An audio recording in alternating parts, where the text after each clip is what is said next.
C'est-à-dire, comment ça s'est passé? Oui, il y avait mon mari assis là, il y a peut-être 5-6 ans, je ne sais pas la date exacte. Et il pleuvait dans le village.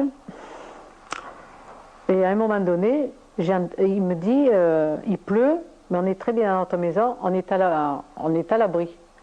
Et à cette oreille qui ne marche pas du tout, j'ai entendu, il va pleuvoir dans ta maison, il va pleuvoir dans ta maison. Et j'ai pas eu le temps de prévenir mon mari, et on a pris comme un seau d'eau au-dessus de cette lucarne qui nous est tombée dessus. Et l'eau est tombée en arrondi.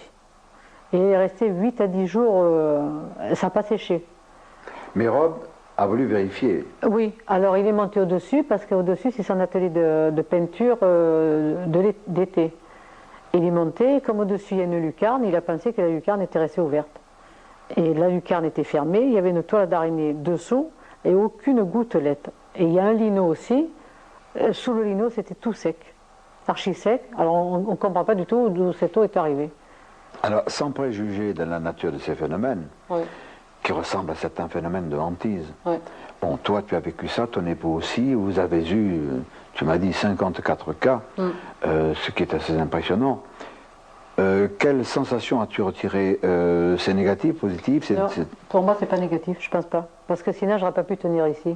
Parce que comme je ressens les mauvaises maisons, j'aurais pas pu tenir.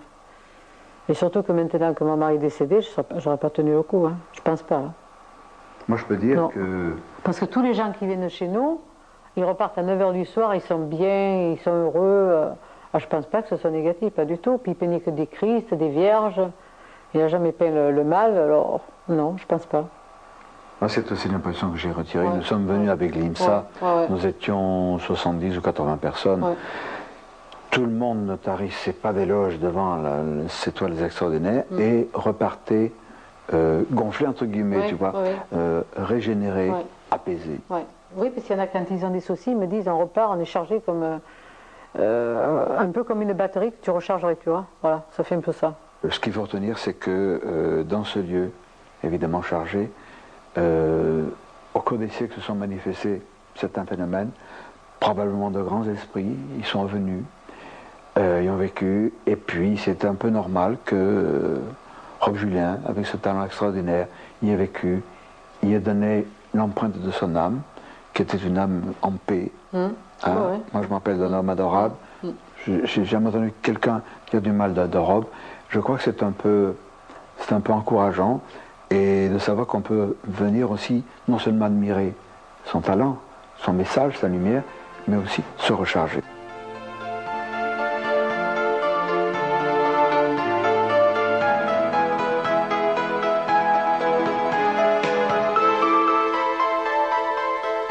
On peut, je crois, parler d'une autre dimension, d'un univers parallèle, d'interférence entre un monde autre que le nôtre, tout aussi matériel, mais à un niveau vibratoire différent. Et peut-être que l'interface qui sépare ces deux mondes, ces deux dimensions, sert de filtre révélateur. Et c'est peut-être des gens, tout comme nous, qui de temps à autre interfèrent dans notre dimension, et on les prend pour des fantômes venus d'un très lointain passé. L'explication est peut-être plus compliquée encore. Il y a cela, il y a aussi des gens, effectivement, des entités, entre guillemets, qui viennent d'un très lointain passé. Il y a aussi quelque chose de beaucoup plus mystérieux. Voici, peut-être 25-30 ans, aux États-Unis, une famille, le mari, l'épouse et les deux enfants, regardent la télévision, alors on montre un lit sur lequel gît un monsieur âgé, les mains sur l'abdomen.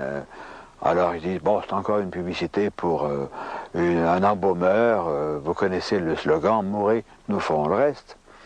Et Jean de Chêne, c'est la même image, il change encore de chaîne. Et sur toutes les chaînes, c'était la même image.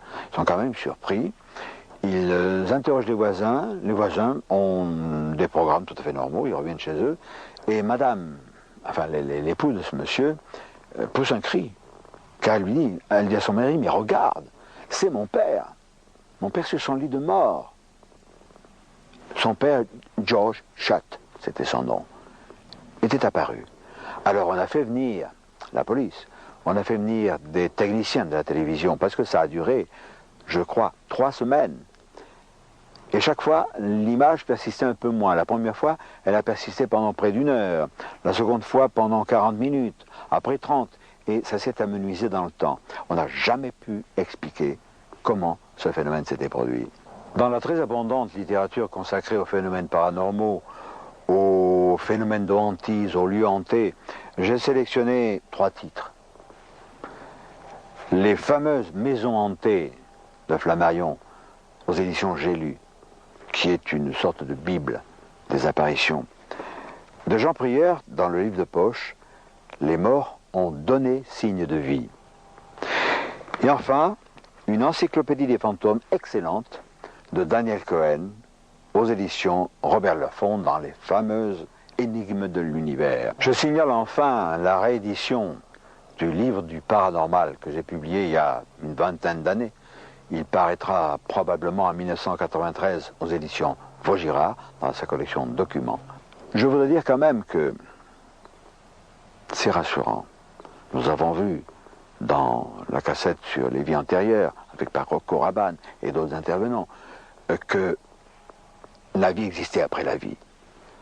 Ces manifestations de hantise sont un appui supplémentaire à cette certitude. Alors je crois que c'est rassurant. Je crois que la mort, ce n'est pas la fin.